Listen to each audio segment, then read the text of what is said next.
Hello all, welcome to Indian Techies. Now, the next discussion would be about entry control loop, the two for loop. Now, why we are going for loop when you already have a while loop under entry control.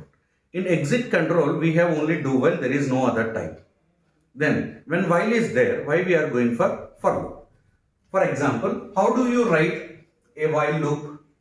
That is, it's a normal while. You will write one condition, open while, some statements, close.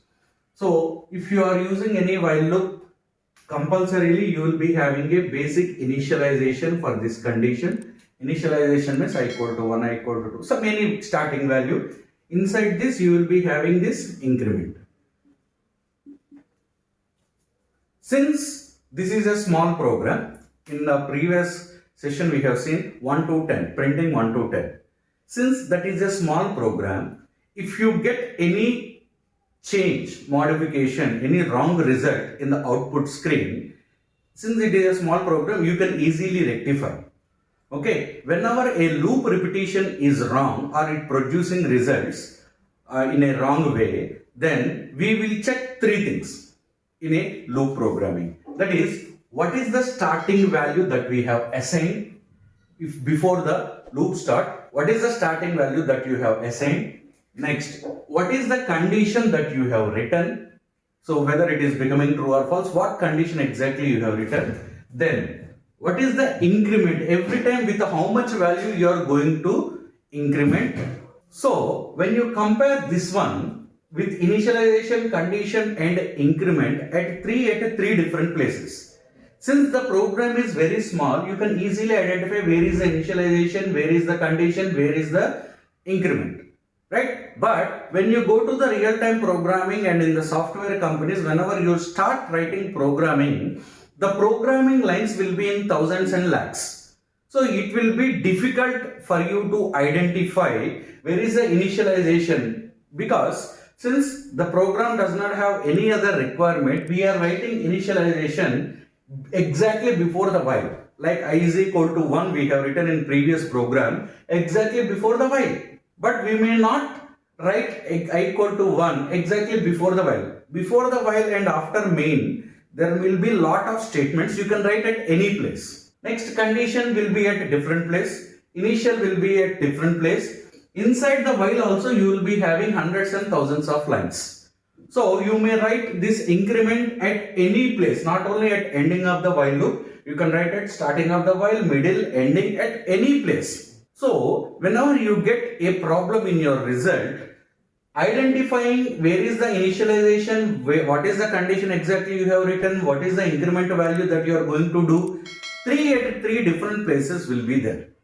So it will be risk and time taking for a programmer to identify the problem, identify the bug. Okay, a bug is a problem which can be rectified. So identifying will be time taking. For that purpose, to make these all three things, that is initialization, condition and increment of this particular loop, for keeping them together at a single place without getting problems, without getting disturbance and without getting confusion, we are going for a for loop. Hope you understood. So now we will see the syntax of a for loop. So the syntax of the for loop is as usual. For, open the parenthesis. First you will be writing initialization, semicolon. You will be writing condition, semicolon. Increment or decrement, that's up to you. Increasing or decreasing the value. Open for, inside for some statements, close for. This is the syntax of for loop. So whenever a loop has been started, first initialization will be executed for loop. This initialization will be executed only for the one time. Whenever the loop is started for first time, then only initialization will be done. From next time onwards, initialization will not be repeated. So once initialization is done, executed, then condition will be checked. If this condition is true, compiler goes inside, execute all the lines inside the for. Once all the lines are executed, then compiler jumps to the increment or decrement. Then again condition will be checked. Again, if this condition is true, go inside and execute increment. Condition, execute, increment. Condition, execute, increment. This will be repeated until this condition becomes false. Whenever this condition becomes false, compiler comes out of the for loop and continue with the remaining lines of the for. Main program or in any block. As per this, the initialization is executed only at the starting of the for loop. If you execute the same for loop again initialization will be executed one time, freshly. So only once initialization will be done. Next time onwards, condition, if it is true, execute, increment or decrement. Again check the condition, if it is true, execute, increment. Condition, execute, increment. This will be repeated until this condition becomes false. This is how a for loop is executed. Since here all initialization, condition, increment and decrement all are at same place. If you get any problem or any wrong result for a loop repetition in a particular loop, we can go to directly that loop. All its loop related initialization, condition, increment and decrement all are at same line, same place. So you will not have confusion. This is the advantage of for loop. Hope you understood. Now we will see an example program using the for loop. The example program is same, printing 1 to 10, but with for how do we execute? That is for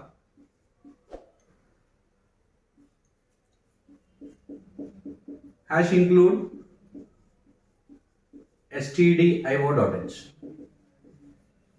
void main. Now int I. So directly I am starting for loop because initialization can be done inside the for loop. That is for. From where I have to print from 1. So I equal to 1 semicolon till where I have to print 10. So the condition would be I less than or equal to 10. Every time I want to print all the values between 1 to 10. So every time I have to increment 1 by 1 value. That is I plus plus. Open for, inside for, printf, %d, I. Close for, close main. This is a simple program. Now how does this execute? First declare I. After declaring I, first initialize I is equal to 1. So I will be initialized to 1. Now this will not be executed. After this what happens now? I value is 1 na? 1 less than 10? Yes, the condition is true. So go inside the for loop and print I. So I value will be printed as 1. Print I means it prints the value stored in I. So no other statements. Then again I plus plus. It becomes 2. I plus plus means 1 plus plus. 1 plus plus means plus 1 will be done. So it becomes 2. Now I value is 2. 2 less than 10? Yes. Go inside and print of I. 2. 2 plus plus. 3. 3 less than 10? Yes. Go inside and print of 3. 3 plus plus 4. So on it prints till 10. After printing the value 10, 10 plus plus becomes 11. 11 less than 10? No. 11 equal to 10? No. The condition is false here. So it comes out of the for loop. Do you have any lines in main after this for loop? No other lines. So main will be terminated. This is how you are going to execute for loop. This is an example program how for executes to print the values from 1 to 10. Hope you understood the for loop. These are the 3 different types of loops: while, do while and for loop. That is the end of the loops session. In our next session, we will discuss some important programs on loops. Thank you for watching. Please like, comment, subscribe and share Indian Techies. Thank you.